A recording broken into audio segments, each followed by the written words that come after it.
aynu ku bilowna ee dunida ayaa si weyn u cambaaraysay Kuuriyada Waqooyi kadib markii ay toddobaadkan mar kale tijaabisay gantaal nooca ridada dheer ee qaaradaha isaga gudba ah.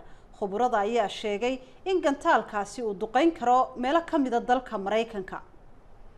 Gantaalkan oo ah nooca balaastikada loo yaqaano ayaa ay sheegeen khubaradu in laga soo riday meel u dhow caasimadda dalkaasi ee Pyongyang isagoo oo dul maray bariga Kuuriyada Koonfureed.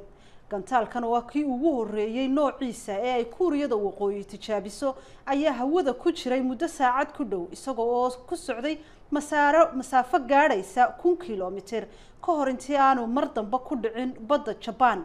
Madaxweynaha Mareykanka ayaa sheegay in tallaabada Kuuriyada Waqooyi ee dandaansiga ah ay maareyn doonaan. Pyongyang ayaa sheegtay in tijaabinta gantaalkan ay muujinayso in haatan ay yihiin dal leh quwadda nuclear-ka.